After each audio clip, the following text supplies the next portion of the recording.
Pessoal, bom dia. Vamos dar continuidade à matéria de ensaios de materiais, hoje com ensaios de compressão e de torção. Essa semana é um pouco mais leve, já que não tem atividade avaliativa, porém, essa matéria cai na prova, na P1, né? Então, vocês vão ter que estudar ela mais cedo ou mais tarde, né?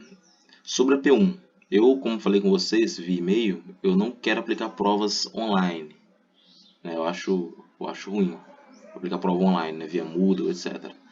Então, eu planejei aplicar as provas só na nossa terceira quinzena, que seria lá no início de agosto, né? Porque eu tô querendo ver se até lá a gente não volta às aulas presenciais. Se não voltarem, inevitavelmente eu vou ter que aplicar a prova online para vocês, né? A matéria da prova vai até ensaio de flexão, que vai ser na próxima quinzena. Ou seja, eu termino a matéria da prova na próxima quinzena e na terceira quinzena já é a prova, né? Mas depois eu falo mais sobre isso com vocês. Fiz o planejamento já da segunda quinzena. Segunda quinzena vai ser ensaio de flexão na primeira semana. E na segunda semana eu vou começar a dureza. Só que dureza vai ser só para a segunda prova lá para o final. Beleza? A gente tem aqui nessa disciplina, né, a necessidade de fazer algumas atividades práticas. Né? Eu até tinha colocado como avaliação as atividades em laboratório. Porém, como a gente não pode fazer atividade em laboratório nenhuma por agora, eu vou deixar isso parado por enquanto. Quando voltarem às aulas presenciais, a gente retoma esse papo. Beleza? Eu tô falando disso porque essas atividades em laboratório, elas são referentes àquela parte inicial da matéria, lembram? Que eu ensinei, eu mostrei para vocês a questão de ensaio metalográfico, de metalografia quantitativa, até a parte de estatística mesmo. Então, é isso aí. Vou começar aqui ensaio de compressão. O livro é esse livro da Mauri Garcia. Esse livro tem na biblioteca de vocês, só que vocês não têm acesso agora. Eu, como sempre, tento fazer uma apresentação que vocês não precisem ir ao livro para estudar. Estudar só para apresentação é suficiente. Eu não vou tirar questões para a prova que só tem no livro. Né? Eu não vou cobrar nada que eu não falei. Não se preocupem com isso. Bom, ensaio de compressão. O ensaio de tração, de torção e de compressão, eles são muito parecidos. Né? O que muda, de fato, é a natureza da carga que está sendo aplicada. No estágio de tração, eu tenho uma carga trativa. Meu corpo de prova está sendo tracionado. No estágio de compressão, meu corpo de prova está sofrendo uma carga compressiva, ou seja, está sendo comprimido. E no estágio de torção, eu estou aplicando tô aplicando um torque ali, estou aplicando um esforço torsional no meu corpo de prova. Primeiro vamos focar no estágio de compressão. O estágio de compressão consiste em aplicar uma carga de compressão uniaxial crescente em um corpo de prova. Né? A deformação linear é medida e a carga também. Né? Esse ensaio de compressão, para a gente na mecânica, ele não é tão comum. Né? É mais comum a gente ver ensaio de compressão na área de construção civil e em cerâmicos. Né? Área de construção civil por quê? Porque, pensa comigo, vigas de prédios.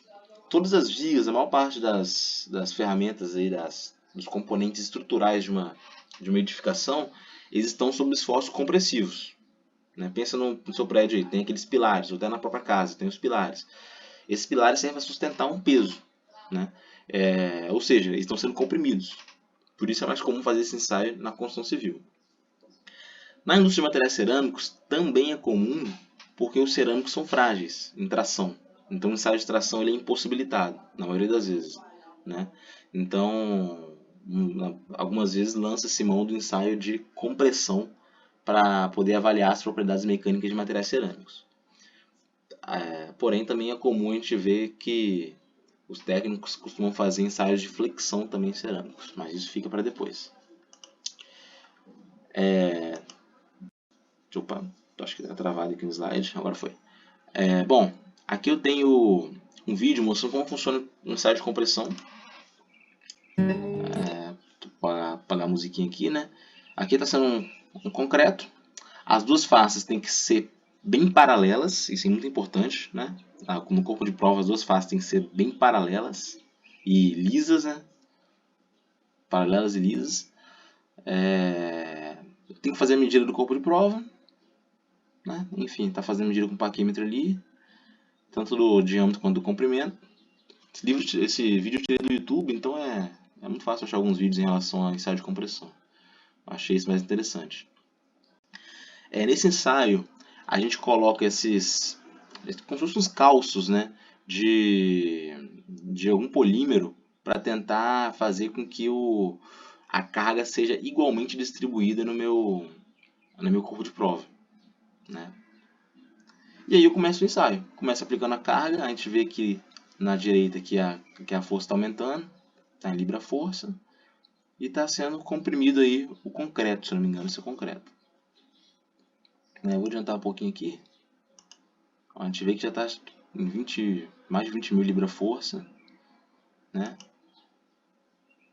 Aqui a gente vê que exatamente a parte que ele começa a meio que rachar e descascar, né? Esse é um indício que está próximo da falha, né? Tanto que eu até lembro de um vídeo que estava circulando, acho que ano passado, no final do ano passado, não lembro direito, no Ceará, que um prédio caiu, né? E eles resgataram as câmeras e viram que os pilares estavam todos descascados já. Isso já é um sinal de que tinha algum problema estrutural com aquele pilar, né? Com aquela estrutura toda. Então já era um sinal. Aí aqui é o restante do vídeo. Aí ele pega aqueles dados lá, tanto de carga quanto de deformação, né? E fazem os cálculos, né? Os resultados numéricos são similares aos obtidos em ensaio de tração, até porque o ensaio é praticamente o mesmo, só muda a direção da força normal ali. Esse ensaio pode ser influenciado por temperatura, taxa de deformação, anisotropia, tamanho de grão, etc. O ensaio de compressão ele pode ser realizado naquela máquina universal de ensaios, né, que é a mesma utilizada no ensaio de tração, porém requer algumas adaptações, né, como o caso de duas placas lisas, que são os cabeçotes, né, que são responsáveis por transmitir esse esforço de compressão, né. Um dos cabeçotes é fixo, engastado, e o outro é móvel. Como a gente viu aqui no vídeo, aqui um é fixo e esse daqui é móvel, provavelmente. O de cima é móvel e o de baixo é fixo. O de cima tem a responsabilidade de empurrar para baixo fazendo esforço. Aqui eu tenho uma máquina de ensaio, né, bem parecida com a de tração mesmo. A máquina pode ser a mesma, não precisa de adaptação, como falei. Aqui eu tenho o cabeçote superior, que é o móvel. O prato superior e o prato inferior, que são os responsáveis aí por garantir esse paralelismo entre as faces. A mesa aqui, que segura o corpo de prova, e é isso. O ensaio é aplicar essa força na direção axial, essa força compressiva, né? Uma diferença para o ensaio de tração é que no ensaio de tração a gente vê que quando o material é tracionado, ele fica mais comprido, porém mais fino. Aqui é o contrário, o material que ele é comprimido, que sofre uma compressão, ele fica mais largo e menos comprido, né? Fica mais gordinho, como pode ver nessa imagem aqui, né? Fica mais no formato de barril, né? A tendência é essa. Vou falar mais disso daqui a pouco. Quando a gente vai fazer esse ensaio em materiais frágeis, né, como o próprio concreto ou ferro fundido, a fratura ela acontece preferencialmente num plano a 45 graus do eixo de aplicação da carga. Aqui nessa imagem, dá para ver bem aqui na direita, né, a fratura ela acontece nesse formato aqui que está tracejado. Acontece preferencialmente ali, né, isso não é uma regra geral. Que se tiver algum tipo de heterogeneidade no interior da peça, a fratura não vai acontecer nessa direção. Deu uma travada aqui o PowerPoint, mas já voltou ao normal. Para materiais dúcteis, em função do atrito entre a placa e o corpo de prova, ocorre o embarrilhamento, né? Esse embarrilhamento é um fenômeno que é até um pouco complicado de explicar. Vou tentar tornar isso mais fácil. À medida que a gente vai aplicando a carga para baixo, para comprimir meu corpo de prova, a tendência é que lateralmente ele se expanda, certo? Que ele aumente a largura. Porém, nas zonas mais próximas do ponto de contato da carga, eu tenho atrito entre o corpo de prova e a máquina. Esse atrito ele não deixa aquela zona ela se alargar muito. Então o que acontece é que mais para o meio do corpo de prova eu tenho um alargamento maior, ao passo que na parte de contato eu não tenho alargamento nenhum. Então em vez do corpo de prova ele ficar ele reduzir de comprimento e simplesmente aumentar uniformemente de largura, ele não aumenta uniformemente de largura. Ele fica mais largo no meio e menos largo nas extremidades, em formato de barril. É o que a gente chama de embarrilhamento. Esse é um fenômeno comum para materiais dúcteis, né? Como eu falei aqui, é onde se observa deformação pronunciada no centro do comprimento do corpo de prova. Ou seja, a deformação lateral ela é mais evidente no centro e menos evidente nas pontas.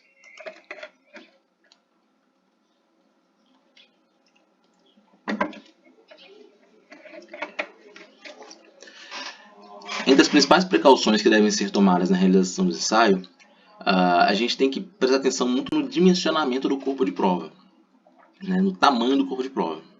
Porque dependendo da relação entre o comprimento e a área transversal, pode acontecer um fenômeno chamado flambagem. Essa flambagem é o encurvamento do corpo de prova devido à flexão. Aqui eu tenho uma imagem que dá para mostrar bem o que é. Eu apliquei duas cargas aqui nas extremidades e se a gente vê que o material, essa chapa aqui, por exemplo, não sei, esse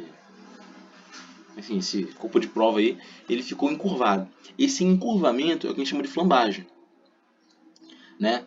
Deixa eu tentar dar um exemplo prático, né? Isso, para ponto de vista de estruturas, de componentes estruturais, flambagem não é desejada, né? Flambagem é um sinal de que vai falhar, né, o material, porque o primeiro sinal é ele encurvar, né? Pensem aí no pé de uma cadeira, por exemplo, de uma cadeira de aço, cadeira de escola mesmo, né? Vocês têm lá no IFES. Se sentar alguma pessoa muito pesada ali, num esforço perpendicular, aquela cadeira ela vai tender a ficar mais torta, ela vai encurvar, né? Ela vai deformar plasticamente. Essa deformação é a flambagem, esse encurvamento, né? Quando certo material está sujeito a esforços compressivos, né? Essa é a flambagem. Como que a gente evita essa flambagem? A gente evita a flambagem principalmente através do dimensionamento correto do corpo de prova. Eu quero que vocês imaginem essa imagem aqui mesmo, como está mostrado aqui no slide, como um cilindro azul, né? Se esse cilindro ele for muito comprido e com um diâmetro muito fino, eu não vou precisar de esforços muito grandes para ele encurvar. Vocês entendem que quanto mais fino e quanto mais comprido, mais fácil ele encurvar? Então, a gente avalia isso aqui, agora mais tecnicamente, através da relação entre o comprimento e o diâmetro, né? Se o material ele tem um comprimento pequeno e um diâmetro grande, ele não vai flambar.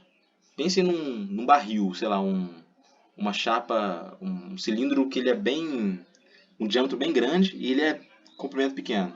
Ele não vai flambar nunca, né? Então, o nosso objetivo aqui, dependendo da utilidade do material, é que essa razão entre comprimento e diâmetro ela tem que ser entre 3 e 8 para evitar a flambagem, né? Em casos muito extremos, de esforços muito extremos, essa razão pode chegar a 1. Né? Então essa razão ela tem que ser grande, né? Ela tem que ser pequena, tá? Entre 3 e 8, né?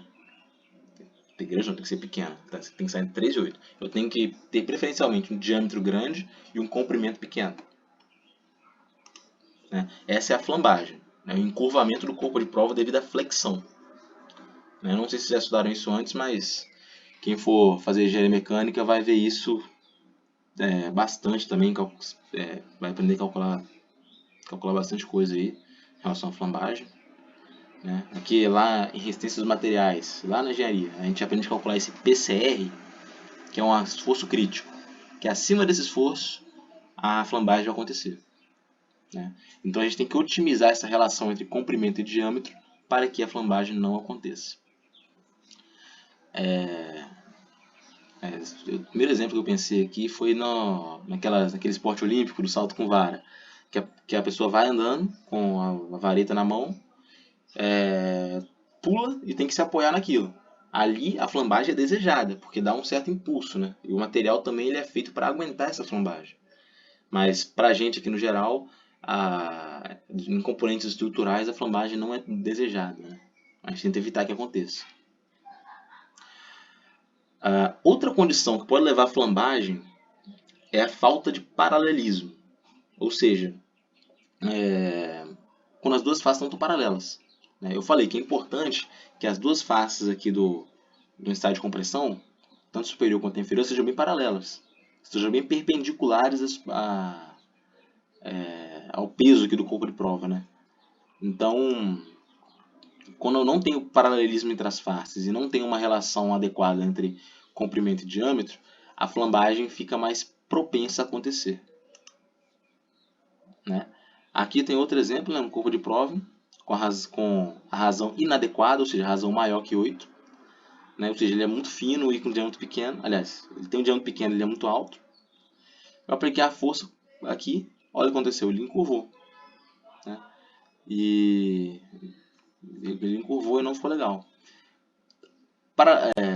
Por outro lado, eu também tenho esse exemplo onde tem um ângulo de desalinhamento, ou seja, aqui não está bem paralela as faces não estão paralelas. Então, isso torna o material mais propenso a flambar. Né? Na verdade, eu sempre falei flambar, mas eu não sei se é o correto falar essa palavra, né? Flambar. Enfim, ele fica mais propenso a sofrer flambagem quando tem esse desalinhamento aqui entre as placas. Beleza? Então, assim, preocupações com estágio de compressão. Paralelismo entre as faces e relação comprimento-diâmetro do corpo de prova. Lembrando que esse ensaio, apesar de não ser um ensaio tão comum quanto o de tração, ele também segue determinadas normas. Né?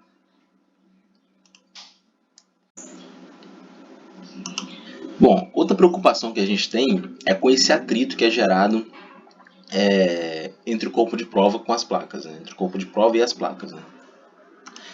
Deixa eu até mudar isso aqui que está meio confuso. O que acontece? Eu já falei com vocês antes. O material, quando ele é comprimido, ele tende a ficar mais largo e menos comprido. Né? Porém, na região de contato entre o corpo de prova e a placa, eu tenho atrito. Esse atrito vai impedir que ele aumente a largura ali. O resultado disso é um perfil em formato de barril. Né? Ou seja, ele não vai deformar, ele não vai alargar muito nas extremidades e vai ficar muito largo no meio. Né? É um formato de barril. Né? Isso acontece por causa do atrito. Eu já falei antes que eu estou explicando com mais rigor né, que acontece. Resultado desse atrito é o perfil em forma de barril. Se eu tiver a possibilidade de reduzir esse atrito, eu posso, né, talvez mudar o material que eu estou usando como calço, enfim, a gente pode mudar isso. E, bom, outra coisa que acontece é que nas regiões que acontece o contato entre o corpo de prova e a placa, né, ou seja, na região da extremidade superior e inferior, vai ser criada uma área no corpo de prova que a gente chama de uma área onde ocorre um estado triaxial de tensão. É uma área onde o estado de tensão está esquisito, né, tanto em cima quanto embaixo. Se o corpo de prova for muito curto, comprimento pequeno, a área de tensão triaxial de cima ela pode coincidir com a área de tensão triaxial de baixo. Né? E isso é uma coisa indesejada. Quando isso acontece, é necessário um esforço extra para causar mais deformação. Isso modifica a curva de tensão da deformação, inclinando ela para cima. Então, pensando nisso, a gente tem que usar um corpo de prova que seja suficientemente grande para evitar que essas áreas de tensão triaxial elas se coincidam. Né? Eu tenho que evitar que isso aconteça. Né? Então tem que ter um corpo de prova com um comprimento suficientemente grande. Porém, a gente viu antes que o comprimento aliado ao diâmetro é um parâmetro importante, a razão, comprimento e diâmetro é um parâmetro importante para a gente evitar flambagem. Então, ao mesmo tempo que a gente evita que essas áreas aqui, que estão sombreadas na imagem aqui à esquerda, elas se coincidam, né? Eu tenho que colocar um comprimento maior. Mas quando aumenta o comprimento, a razão aumenta. Então eu tenho que arrumar um meio termo ali. Eu tenho que otimizar isso, né? A minha razão comprimento diâmetro, ela não pode ser pequena, tão pequena que eu vou ter esse problema aqui das regiões de estado de tensão triaxial. Mas ela também não pode ser tão grande que eu tenha problema de flambagem. Então eu tenho que otimizar isso, né? Aqui eu tenho a condição adequada para ensaio, as regiões estão bem separadas. Aqui as regiões estão juntas, o que é indesejado, né? A gente vê que a curva tensão de deformação ela aumenta à medida que se aumenta, aliás, à medida que se aumenta a razão comprimento diâmetro, né? A melhor situação para o ensaio, né? Essa daqui de baixo, né? Com essa razão alterada já. E é isso aí. Aqui é a deformação em compressão, a tensão em compressão, a deformação em compressão. E é exatamente isso. Então a nossa ideia aqui é otimizar a razão comprimento diâmetro para evitar esse problema aqui do atrito, do estado de tensão triaxial, e evitar que aconteça flambagem, né? Na verdade, essa curva aqui é a que eu tenho a razão comprimento diâmetro menor, né? E essa daqui é a que eu tenho a razão comprimento maior, ou seja, essa daqui de baixo é a que está mais propensa à flambagem. Beleza? Então, 3 problemas aí: paralelismo, flambagem e atrito, pode dizer assim, né? Que é o atrito que causa esse estado de tensão aqui sombreado. Esse estado de tensão é uma parada que era muito instável, complexo de se teorizar, né? Então, geralmente, quando aparece estado de tensão triaxial, vai aparecer algum problema aí. Um exemplo disso é o ensaio de tração, onde acontece esse estado de tensão durante a estricção, durante o empescoçamento. Durante o pescoçamento aparece esse estado, tanto que eu tenho a curva real, eu tenho a engenharia e tenho aquela corrigida pelo ensaio, pelo estado triaxial de tensão. Beleza? Como eu estava dizendo, uma redução da razão, comprimento de diâmetro, vai exigir maiores solicitações de cargas para deformar o corpo de prova. Porém, a redução dessa razão vai tornar o meu corpo de prova menos propenso à flambagem, né?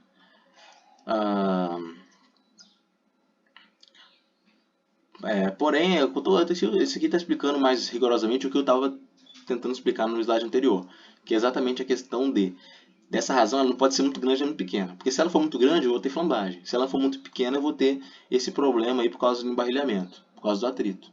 Então eu tenho que otimizar isso, né? É muito comum que a gente use lubrificantes para reduzir esse problema do atrito entre uma superfície, entre a superfície do corpo de prova e da placa, né? Enfim, lubrificantes ele atenua esse efeito. Aqui eu tenho curvas de tensão de deformação real na compressão de uma liga de alumínio com magnésio, né?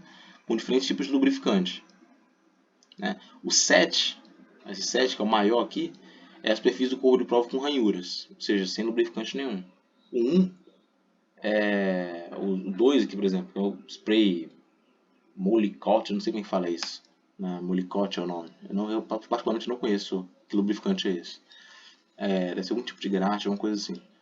Torna a curva mais baixa aqui, né? Ou seja, como eu falei anteriormente, aquele problema do atrito, né, quando aquelas áreas de tensão triaxial coincidem, fazem com que a curva fique mais para cima. Se eu usar um lubrificante adequado, a curva vai ficar mais nesse sentido aqui, mais para baixo, né? É um fenômeno parecido, meio que até análogo, com o estado de tensão triaxial causado pela estricção, como falei antes.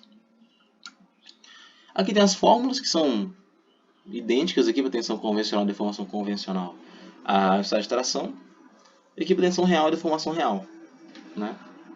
Só botei por curiosidade aqui, porque a fórmula é basicamente a mesma, né?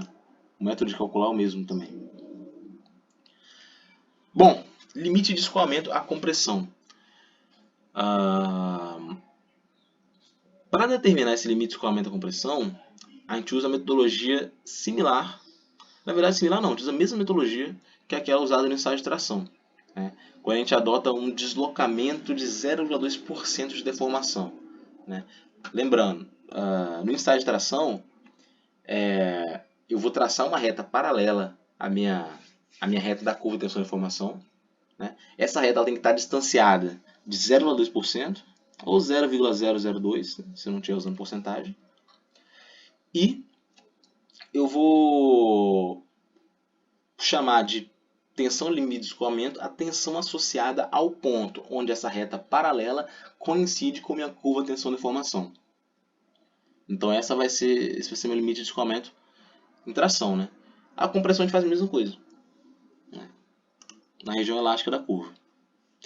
Limite de resistência à compressão, o conceito é o mesmo, é a máxima tensão que o material pode suportar antes da fratura, né? É o ponto máximo da curva.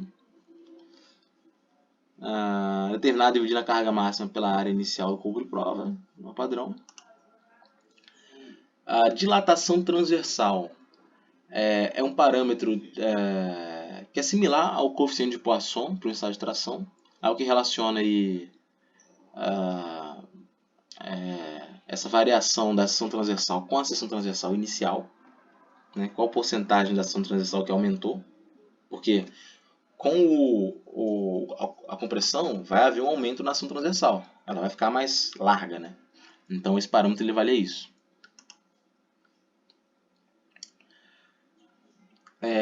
Uma coisa importante para destacar é porque eu estou falando aqui que ensaios de compressão e de tração são parecidos. Porém, o comportamento de um material em tração, o desempenho dele em tração, não indica como vai ser o desempenho dele em compressão. São duas coisas distintas, né? Aqui a gente pode ver nesses gráficos, né? Por exemplo, no primeiro aqui, o ferro fundido cinzento, em tração, ele não aguenta muita coisa, né? Ele tem o limite de escoamento mais baixo, ele fratura mais rápido. Porém, em compressão ele aguenta muito mais. Né? Mesma coisa com concreto. Em tração ele aguenta uma coisa, em compressão aguenta muito mais. Né? Então, são dois materiais que são frágeis em tração, mas são bem resistentes, são bem dúcteis em compressão. Beleza? Então, tem que prestar atenção nisso também. E aqui para finalizar esse ensaio de compressão, eu tenho a curva de tensão de deformação. Eu tenho que a curva de tensão de deformação para a compressão ela é diferente para materiais cristalinos e não cristalinos, né? Aqui em A, eu tenho essa primeira curva aqui que é material cristalino, que é como se a curva fosse uma continuação, né? Eu tenho comportamento elástico aqui, elas têm essa simetria aqui até, né? Enfim, ela meio que continua aqui, né? Aqui em B eu tenho para elastômeros, né, que está tudo explicado aqui na legenda, né? Que eu tenho a curva tensão deformação para elastômeros, né? Na verdade essa curva aqui é tensão deformação mesmo, né? Tanto para compressão quanto para tração. Tem esse comportamento mais curvo aqui. A gente vê que a área comportamento elástico em tração é muito maior que o comportamento elástico em compressão, né? E aqui eu tenho a curva tração compressão para alguns materiais da natureza da madeira, por exemplo, né? Os compostos aí, que eu tenho esse formato aqui que nem dá uma certa continuidade na curva, né? Que é uma curva bem definida. Enfim, é isso aí. Ensaio de compressão não tem muita coisa a falar, então. Importante que para mim é mais importante é a gente saber que para fazer um ensaio de compressão de qualidade, a gente tem que prestar atenção com paralelismo, prestar atenção com plano de atrito e prestar atenção com flambagem. Quando eu falo de flambagem, obviamente eu estou falando também da relação comprimento-diâmetro. Beleza? Então esse aí é o último, esses são os fatores mais importantes aí. Né? Porque no mais o ensaio é basicamente igual de tração, só estou mudando o sentido de aplicação da força. Beleza? Agora vamos para o ensaio de torção. Bom, agora vamos lá, ensaio de torção, capítulo 5, mesmo livro, né? Falei do ensaio de compressão, Falei tudo, agora ensaio de torção. O ensaio de torção também tem certa similaridade com o ensaio de tração. No ensaio de tração, eu estou aplicando um esforço normal, uma tensão normal, aquela tensão que ela é perpendicular à superfície. Aqui, eu estou aplicando uma tensão de cisalhamento. É aquela tensão que ela é paralela à superfície, né? Então, esse ensaio aqui ele também pode ser chamado de ensaio de cisalhamento, né? E consiste na aplicação de uma carga rotativa em um corpo de prova de geometria analítica. A geometria, na verdade, a gente prefere até uma geometria, geralmente a gente costuma usar a geometria até circular. Porque as geometrias quadradas, que tem retangulares, enfim, elas se apresentam nos retângulos, aqueles pontos de 90 graus, nas quinas, a gente tem concentradores de tensão que podem mascarar o resultado no ensaio, né? Nesse ensaio, a gente mede o ângulo de deformação como função do momento de torção aplicado. Então, ensaio de torção, aplica uma carga rotativa e a gente mede o ângulo de deformação e o momento de torção, né? Lembrando que torção é um momento. A gente já estudou momento antes, né, em física, pelo menos eu espero que você já tenha estudado. Momento é força vezes distância, aí é o básico, né? Só que tem alguns tipos de momento, dependendo da orientação dele. Não vou entrar muito nisso, que também já vai se tornar muito profunda a análise aqui. Mas eu tenho um momento de torção, eu tenho um momento de flexão, né? São dois tipos de momentos aí. Vamos lá. Enfim, vou medir então o ângulo de deformação e o momento de torção aplicado. Esse é um ensaio muito utilizado na indústria de dispositivos mecânicos com componentes rotativos. Ou seja, toda vez que eu tenho um componente rotativo, eu tenho que avaliar como que ele vai se comportar em rotação. Uma maneira de se fazer isso é através do ensaio de torção. Ou seja, as propriedades mecânicas interessantes a um material que vai funcionar na aplicação que ele está num componente rotativo, elas são avaliadas através do ensaio de torção. Ou seja, motores de arranque, turbinas aeronáuticas, rotores de máquinas pesadas, são alguns exemplos de onde a gente usa ensaios de torção para aqueles materiais,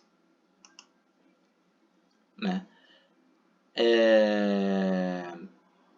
Esse ensaio tem a vantagem de fornecer dados quantitativos das características mecânicas dos materiais que compõem aquele componente, né? Ou seja, eu tenho dados de tensão do cisalhamento, eu tenho dados de limite de resistência do cisalhamento, de módulo de elasticidade transversal, que é o análogo ao módulo de elasticidade comum, ao módulo de resiliência à torção e ao módulo de tenacidade à torção. Então, eu tiro muitas informações desse ensaio também. Esse ensaio, tal como o de compressão e de tração, ele é influenciado por temperatura, por taxa de deformação, por anisotropia, por impurezas, tamanho de grão.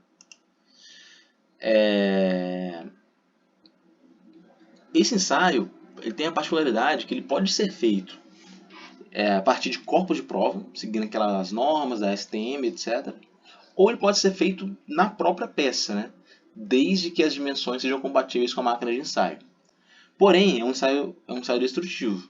Então, se você pretende usar a peça depois, não recomendo que você faça esse ensaio nela, né? Então, tem essa particularidade de poder ser feito na própria peça, né? O de tração e de compressão geralmente são feitos corpos de prova específicos para isso. Bom, máquina de ensaio. A máquina de ensaio ela tem uma cabeça giratória, ou seja, de forma grosseira aqui, vou mostrar um vídeo para ficar mais claro. Eu vou ter minha peça, ela vai ficar fixa num ponto e vai ficar presa no outro ponto. Essa vai ficar fixa nas duas extremidades, né? Uma extremidade vai ficar parada e a outra extremidade vai ficar girando, né? Ou seja, ela vai estar torcionando minha peça, né? Ao longo do ensaio a gente vai registrar o momento de torção, o ângulo de torção, e com esses resultados a gente vai encontrar a tensão cisalhante e a deformação angular. Então a gente calcula o ângulo de torção e o momento de torção e acha a tensão cisalhante e a deformação angular. Da mesma maneira que no ensaio de tração a gente calcula, na verdade, força por alongamento e transforma em tensão deformação. Aqui a gente calcula o momento de torção, o ângulo de torção e transforma em tensão cisalhante e deformação angular. Aqui eu tenho um vídeo mostrando como é que funciona. Tem esse barulho chato. Ó, tenho esse primeiro material aqui. A gente pode ver, ele está preso aqui na esquerda por um, tá bem preso tá bem preso aí nesse aparato da máquina, e do outro lado ele está girando, né? Ou seja, eu estou girando de um lado e estou preso de um outro, estou torcionando o material, né? Aqui eu vou adiantar um pouquinho para mostrar o que acontece. A gente vê que ele começa a ficar um pouco, a geometria dele começa a deformar um pouco, né? Vou adiantar um pouquinho aqui, e ele vai deformar até o momento que ele vai fraturar. Exatamente aqui, ele fraturou já. Então, ensaio de torção é isso, né?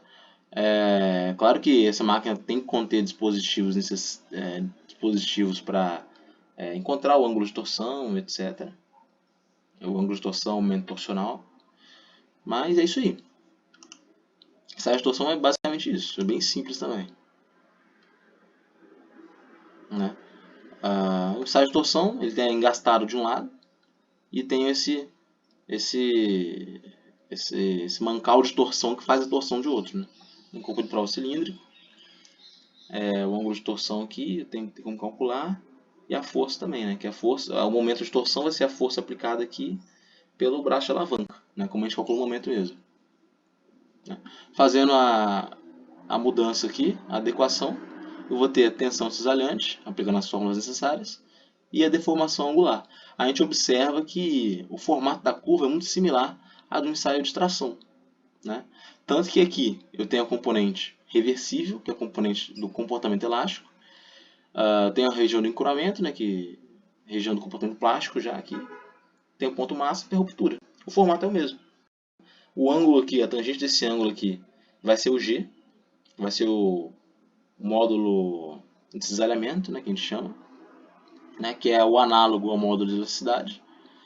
E é isso. O ensaio de torção é exatamente esse, né?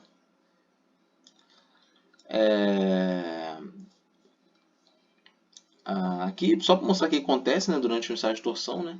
O ângulo de torção é o ângulo que fica entre quando eu estou engastando um lado e fazendo a torção na outra ponta, né? Aqui é só para mostrar o que acontece com a torção. Não vou entrar muito nisso. Vocês vão ver isso mais profundamente sobre estudar engenharia, né? Mas aqui nessa imagem aqui superior, a gente pode ver que a tensão cisalhante ela é máxima nas extremidades, né? E no meio ela é zero. Porque o meio, o centro da cilindro, ele não está sofrendo nenhum tipo de cisalhamento. Só isso está mais pronunciado à medida que a gente vai para as extremidades, né? É exatamente isso. Essa é a minha equação para achar a tensão de cisalhamento em torção. Então, eu calculando o momento torcional, eu vou ter, e sabendo o diâmetro, eu acho a tensão cisalhante.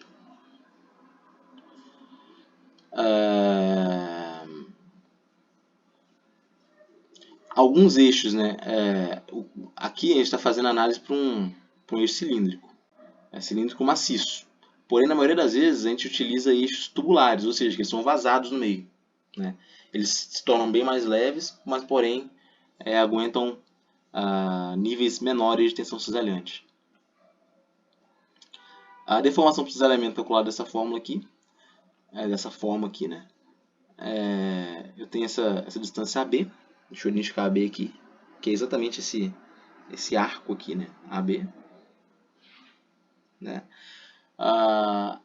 O L é o comprimento, e exatamente isso vai ser o valor da minha deformação angular, né? Que vai ser a tangente desse ângulo aqui, desse ângulo φ aqui, né? Eu fazendo as equações matemáticas e da geometria eu consigo achar essa expressão aqui, né?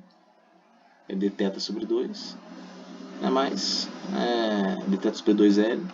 Mas é isso aí. Deformação por cisalhamento é assim, e a tensão de cisalhamento se calcula assim. Aqui eu tenho um gráfico de um aumento de torção versus ângulo de torção. E aqui fazendo a mudança aqui, né, para a tensão cisalhante e deformação angular, com as equações aqui que são necessárias para fazer essa mudança. né? O formato gráfico praticamente o mesmo. O processo todo é igual ao de ensaio de tração. Eu acho que vai ficar até repetitivo se eu falar. Eu tenho a zona elástica, eu tenho a zona plástica, eu tenho o limite de resistência ao cisalhamento aqui em cima, eu tenho um limite de escoamento ao cisalhamento, eu tenho a ruptura, enfim. Eu tenho o equivalente também a lei de Hooke, aqui em que tensão é igual a G vezes a deformação, é o equivalente à lei de Hooke, né? A gente até fala que é a própria lei de Hooke, né? Mas a gente está acostumado a ver lei de Hooke para tração, aqui para cisalhamento. G é o módulo de cisalhamento, né? Ou rigidez transversal. E aqui a gente pode. Aqui fica até um pouco repetitivo, porque é tudo muito igual de tração. Só muda a nominação e destacando sempre que é para cisalhamento, né? Para tração, né? O esforço aqui não é normal, é um esforço cisalhante. O limite de escoamento é definido como ponto de início da deformação plástica, né? Ou seja, a gente pega uma pré-deformação aqui, uma pré-deformação bem pequena, traça a reta paralela e fala que esse aqui é o ponto de escoamento, enquanto esse aqui é o de proporcionalidade. No exercício que eu passei da lista de ensaios de tração, teve um aluno que me perguntou um pouco sobre isso, né? Porque muitas vezes, em próprias questões, a gente vê que no próprio gráfico eles colocam nas questões, eles colocam que o limite de escoamento está no lugar que deveria ser o limite de proporcionalidade e vice-versa. Isso acontece que é porque na prática o limite de escoamento, o limite elástico, o limite de proporcionalidade, eles são pontos que estão praticamente juntos. Eles não estão juntos, eles têm uma diferença, mas na prática eles estão juntos. Então, a gente tem que prestar atenção nisso quando faz exercício também, né?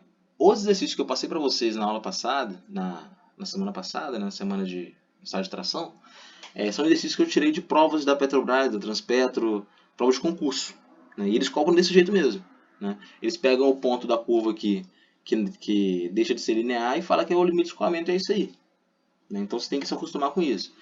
No rigor da palavra, o mais correto seria ser o limite de proporcionalidade, já que a tensão de escoamento é aquela referente a uma pré-deformação. A tensão de escoamento correta a gente acha aqui. Porém, a gente sabe que na prática é praticamente a mesma coisa. Na prática é a mesma coisa, né? Isso também acontece aqui para cisalhamento.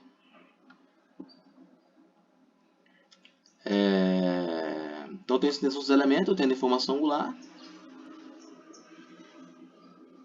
Né? Que não preciso focar muito nesses diagramas aqui de imagem, não. As fibras externas, internas, enfim. Só mostrando como é que calcula aqui o limite de escoamento para cisalhamento, né? O limite de resistência ao cisalhamento, ele é calculado ali achando a tensão de cisalhamento máxima. E aqui, como eu escrevi, estima-se o valor do limite de resistência ao cisalhamento através das equações de tensão cisalhante máxima no regime elástico. Né? Então a gente usa essas equações para achar o limite de resistência ao cisalhamento. É um pouco diferente do limite de resistência à tração, né? Que é o ponto máximo da curva lá. Aqui a gente usa equações para achar. Recomendações para o ensaio. O que eu posso fazer para o ensaio dar certo? Né? Primeiro, a fixação das extremidades do corpo de prova tem que ser feita corretamente para evitar machucar o corpo de prova, danificar o corpo de prova. Né? E machucar a máquina também, danificar a máquina também, né? Ou seja, tem que ser uma fixação adequada, né? Tanto na parte engastada quanto na parte móvel. A gente sabe que para prender o material, para engastar e aplicar do outro lado da máquina, ele tem que ter um comprimento, sei lá, L. Porém, para a gente aqui, a gente vai usar o que a gente chama de comprimento útil no corpo de prova, que é o comprimento entre as fixações. É aquele comprimento que a gente viu no vídeo, só. Aquele comprimento é o comprimento útil no corpo de prova. É a distância entre as fixações.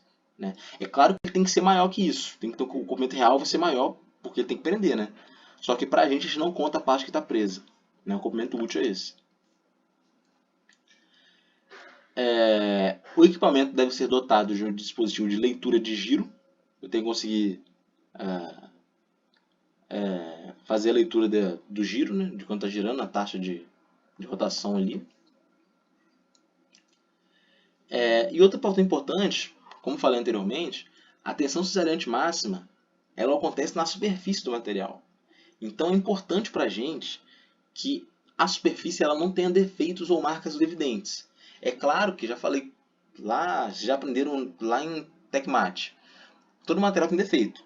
Porém, se eu sei que a superfície ela tem uma, sei lá, alguma trinca visível nela, ou tem algum defeito visível, eu tenho que evitar isso.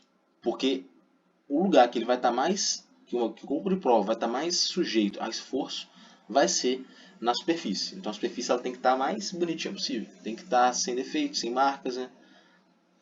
Porque isso aí pode causar uma fratura precoce do material. Beleza? Então o ensaio de torção também é uma parada muito simples, né? Essa aula aqui é totalmente levinha. Qualquer dúvida, mandem mensagem, estudem para isso aí. Na prova, eu não pretendo cobrar nada relacionado à matemática, né? É uma questão de conta, de cálculo. Eu acho mais importante a teoria por trás. A teoria de entender por que o paralelismo é importante, por que é bom otimizar a relação comprimento e área e diâmetro no ensaio de compressão.